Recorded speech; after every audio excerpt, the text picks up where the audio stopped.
Alright, let's go to Damien. And I actually like Damien. My first playthrough, I chose him, and he's just a total fucking sweetheart, and I love him. But I'm gonna fuck it up this time. Send him a message. Go ask your mother. Eat a balanced meal every day that includes vegetables, fruit, and proteins. That's a good tip. Damien seemed really interesting. A little odd, but interesting. I think I should hang out with him to get to know him a little better. And navigate to Damien's dadbook page and type out a message. Hey dude, you seem cool. We should hang out sometime. Sit there for a minute before I see that Damien's typing. Then he keeps typing. And typing. Man, is this guy writing a novel? And he's still typing. I sip my coffee and the computer finally dings. Nick. I must confess my excitement to be receiving your kind letter, for as you see, I do find myself available to enjoy your company. I must ask for your forgiveness, however, as I believe our first meeting did not paint me in as gentlemanly manner as I would have liked. Oh, well, there's more. I would be highly flattered to enjoy your companionship at my residence for an afternoon tea and stroll around my garden, should it please you. Till then, adieu. Yours, humbled, D. Bloodmarch. Stare at the screen and reread the letter several more times. Hey, Amanda! Can you help me with something? Aww. Dad, for the last time, I'm not popping your back pimples. No, can you interpret this for me? Turn the computer to Amanda as she squints at Damien's message. I just don't understand NetSpeak. Like, is this how you kids communicate with each other now? Oh, totally. This is the hot new thing. See, Dad's kids got over saying LOL and LMAO and whatever, and decided they needed to do is go bring it back to the 1800s. So what do I do? Where's your pen and quill? What? Yeah. Did you forget to unpack the pen and quill? Dad, how will we address the nobleman in regards to your upcoming debutante ball? Okay, now I know you're messing with me. Father, without a proper chaperone, you'll never end up with a suitor worthy of our land. Oh. Or our dowry. Or...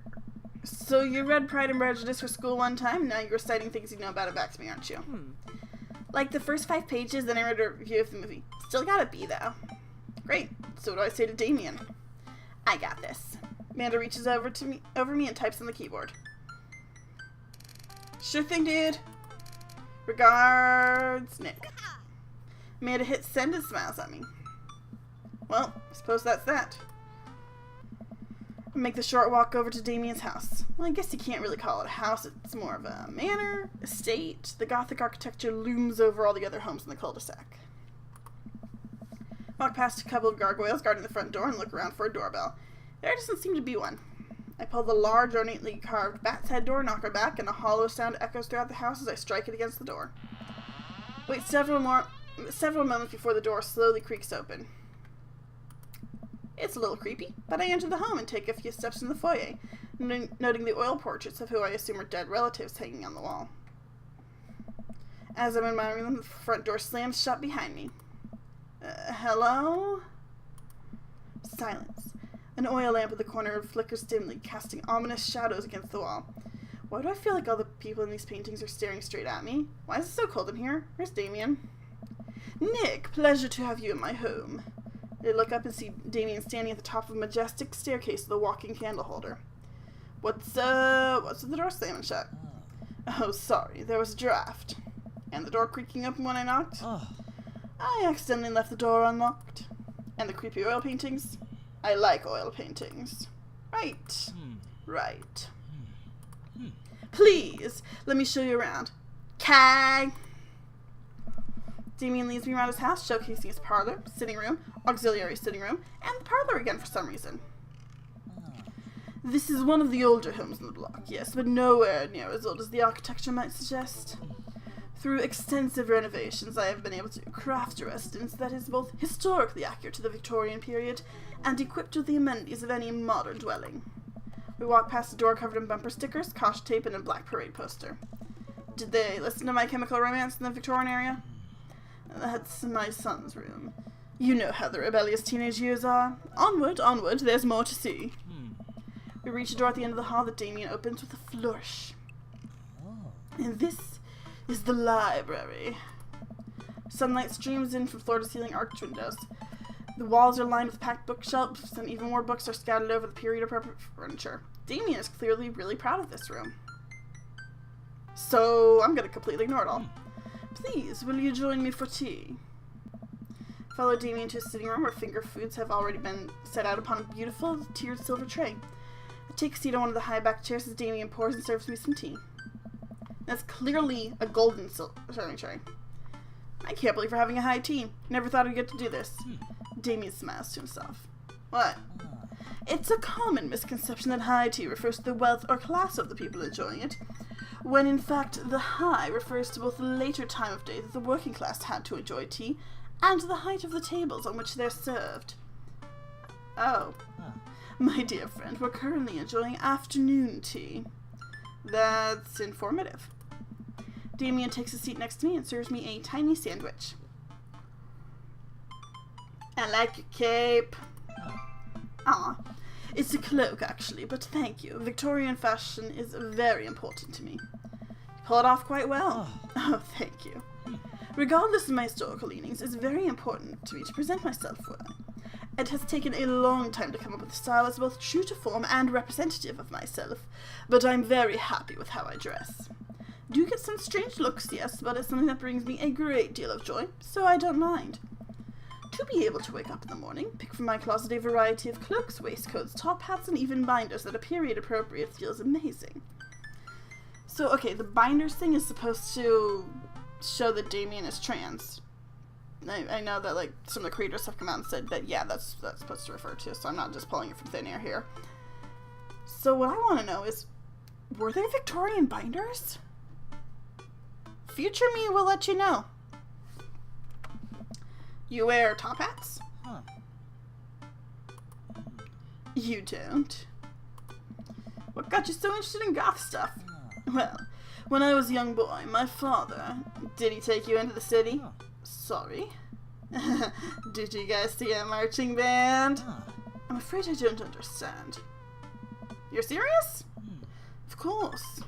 It's, you know, a song. Amanda made me listen to it. Seriously? I'd love to see a marching band. Nevertheless, I've always had a love for art, history, and fashion. What started off as a small hobby of collecting taxidermied animals grew into sort of an obsession. It's a privilege to be able to appreciate the lives and culture of those who came before us, I think. Why not go all the way? I like not dying when I catch a cold. He takes a sip of tea. I can acknowledge that there are very many terrible things about the Victorian era, and try to live a life that strictly aligns with those ideals would be admittedly horrid. But I think it takes a critical mind to truly appreciate something to the fullest, to be cognizant of its flaws and love it all the same. Tell me, Nick, do you have any hobbies?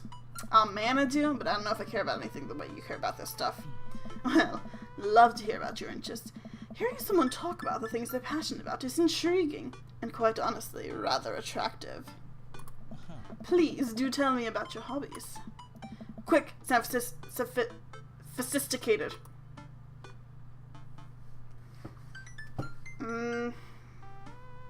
Like watching soap making videos on the internet. Soap is an important advancement in modern society, getting rid of germs and stuff. But see that the people who make soap are the true heroes here. To watch them work is an honor. I tried making some of the Amanda ones. We both had to go to the doctor for rashes, which I guess goes to show that we should leave it to the professionals. We finish our tea and finger sandwiches. Oh. Come, I have one more thing to show you. That's a really pretty garden. Damien takes me around the back of his home where a variety of flowers flourish and beautifully landscaped rows. A small stone path weaves through it and butterflies flit lazily through the air. My garden. It's beautiful. Thank you. Victorians took flowers and floral arrangements very seriously. You see, it was considered uncouth to discuss personal and romantic relationships in public, so lovers and friends alike would use bouquets to send secret messages to each other. Each flower and plant is symbolic of different feelings. Even more interesting is that one flower could mean different things depending on the other plant it was paired with. One had to be extremely careful, as even the style in which the ribbon was tied around the bouquet affected the message. Damien leans down and plucks a gorgeous bright orange flower off a vine. Lilium Bulbiferum, the orange lily. What do you think this one means? 3 cheers for sweet revenge? Oh. The orange lily is actually symbolic of pure hatred. Well, and that's precisely why floral arrangement is so challenging. What's your favorite type of flower? Sunflowers. They remind me of sunshine. You can eat the seeds as a delicious snack. What a practical choice. My stomach rumbles. Now I want sunflower seeds. I'll have to remember that when I put together a bouquet for you. He would put together a bouquet for me? Nobody's ever given me a bouquet before. I follow Damien down the footpath and admire more of his beautiful flowers. Suddenly, a phone rings. Trying to place that ringtone music, but I can't. Oh, Nick, will you excuse me? I must take this. He pulls his cell phone out of his pocket. A little surprised it's not a rotary phone. Go for it. Damien smiles and walks back to the house. I take a deep breath and enjoy the heavily perfumed air. And I'm yawning again. What a lovely yard. This makes me wish I had put a little more effort into that garden Amanda and I tried to start one time. Our watermelons grew to the size of cherry tomatoes and then immediately died. Oh, hey, a gargoyle. Oh no, I knocked over the gargoyle. Fix that guard. Okay, so I'm gonna try to do this seriously, because, like, when I tried to do it on my own, I couldn't. Like, I couldn't figure it out.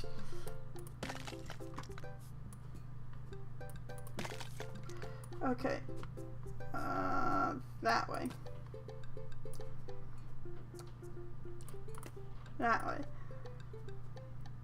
I fixed that. No, shit, that's upside down. Now I fixed that garg. Go. What? They really stepped up the production value in episode 5. Oh, that was a close one. Uh-oh, here comes Damien. He looks upset. Nick, my sincerest apologies to have kept you waiting. There's an urgent matter that I must attend to, so I'm afraid I must take my leave. No problem, dude. Everything alright? Damien worries the hem of his coat with his fingers and looks away. Everything is perfectly fine, but it's Lucian. What's wrong? He appears to have, well, his teacher needs me to come to the school, post-haste. Do you need help? Oh no, you don't have to. Let me come with you. Us dads gotta stick together. Huh. You're right. This is one of Lucian's more elaborate stunts. Whew. I would greatly treasure having another parent by my side. Let's go. Damien and I walk into the school and are immediately greeted by an anxious-looking Hugo. Hey, Hugo. I think I get to do Hugo next. Let's see, there's just Hugo and Joseph remaining, so I don't remember which order they're in now. Hey, Damien, you're here in record time. I wouldn't miss it for the world, dear friend. Wow, whatever it is, it doesn't seem like this is Hugo and Damien's first time to the My Kids Are in Trouble rodeo. What is it this time? This, Damien, you have to see to believe. Damien and I followed a step behind Hugo, who leads us through the busy corridors of the school. We pass by several classes in session, and I vaguely wonder if Amanda's around. Hugo eventually ushers us into a small boiler room with a flight of rickety stairs leading down into darkness. Watch your step. I can hear faint voices drifting up from the basement, and they don't sound happy. As I'm led into the depths of the school, I recall the antics I got into as an angsty middle schooler. At least I had enough sense to stay out of creepy basements. My angsty middle schooler antics, all I did was sit inside during recess and read. We find another teacher in a boiler room tucked away in the back of the basement. With him are Lucian and Ernest, Hugo's son. Lucian has a bloody nose. Thanks for coming. I can't make heads or tails of this. I look around the scene of the crime, see a bunch of bricks and some masonry tools scattered around. What happened here? Ernest punched me. Lucia tried to kill me. What? The room falls silent. I was not trying to kill you, dumbass. I was just trying to build a brick wall around you and see what would happen. You promised me there was wine down here. He tricked me. Whoa. Wait a second. Lucian, did you try to cask of Amontillado, Ernest? I'm neither confirming nor denying that. I turned to Damien and whispered to him, What's Cask of Amontillado? It's a classic Edgar Allan Poe short story where the man gets his enemy drunk, lures him down to a cellar with a promise of wine of a fine vintage, then buries him alive behind a brick wall. It's a lovely story. So wait, Lucian, you tried to do that to him? I was curious to see how it would turn out. Wasn't actually going to leave him there. What was the thought process here? That Ernest was just going to sit still while you slowly built a tomb around him? Well, it worked for like 20 minutes because he's an idiot. Then he realized I lied about the wine. And you were cackling maniacally. That sort of tipped me off. Ernest, 20 minutes. Dad. Whoa. It took you 20 minutes? Son, we just did an entire 2-week unit on the Cask of Amontillado, and it took you 20 minutes to realize Lucian was leading you into an elaborate ruse. Did you even read the story? Read the first 5 pages, then read a review of the movie. Huh? It's only 5 pages long, and there is no movie. Yeah, you're right. I paid Lucian to read it for me. Actually, he didn't even pay me. So when you think about it, this was me teaching him a lesson. Wait, that was the wrong voice. Damien and Hugo both have their heads in their hands. You guys are always telling me to engage in the literature, and I did. I don't see a problem here. Alright, I'm filing this under what the hell. Don't do whatever that was again. You two are both suspended for a week. Ernest and Lucian high five. Teacher starts to stomp up the stairs. Hugo, I'll cover your class. Take your son home. Mr. Bloodmarch, you too. Thank you for your mediation. We all head up the stairs and out of the school in tense silence. Lucian, Damien, and I all pile into my car and begin the drive home. Lucian immediately puts his hood up and stares out the window angrily. I'm not going to therapy again. I know, son. It's entirely up to you whether or not you want to go. But I care about you, and I can see that you're struggling. So if you do decide that you would like to speak to a professional about your feelings, we can do that too. Huh. Maybe you can spend this next week looking for a summer job, I know how much you want your own car. Can't believe Damien's keeping us cool. I'm impressed. Fine. Thanks for not freaking out too hard. I love you, son. Lucy continues staring out of the window. Love you too. We spend the rest of the drive in relative silence. The moment we pull into the driveway, Lucian hops out of the car, slams the door, and runs inside. I didn't expect to have that conversation in front of you. He and I have a lot we need to work out. It's alright, and all things considered, Lucian's bricklaying was pretty good. So there's your silver lining. There is that, yes. It's a phase. Don't worry about it. I think we all had our rebellious phases. He's gonna grow out of it. I cannot blame him for it. My son has gone through so much in his life. His behavior, while unfortunate, is completely understandable. I know he just wants love and attention. So that's what I shall give him. That's really sweet. See you around soon? It will be my honor and my pleasure. Damien bows with a flourish. Classy. Come home to find Amanda curled up on the couch with a blanket watching TV. I plop down next to her. Yell. What you watching? Tiny House Hunting Brothers Extreme Edition. Ugh, I hate this show. The couple on screen bickers back and forth while staying in an extremely small house made out of recycled bottles. The Tiny House Hunting Brothers watch them with bemused expressions, both their heads touching the low ceiling. I told you I wanted a 2-bed, 2-bath, shabby chic cottage. This house doesn't even have a bathroom. But honey, the outhouse is only 20 yards away. It's not that bad. I am not pooping outside, Greg. Why don't they just get a regular-sized house? I don't know. How'd afternoon tea go? Got strange. We had to go to the school to pick up Lucian since he lured Ernest down to the cellar with a promise of fine vintage and then tried to brick him into the wall, right? How did you know that? Has everyone read the story except for me? Lucian live-streamed the entire thing? This entire day is beyond me. But otherwise it was a fun day. That Damien guy's a character. He's really good company and a surprisingly diplomatic dad. I dig his style. You know what? Me too. So what did I get?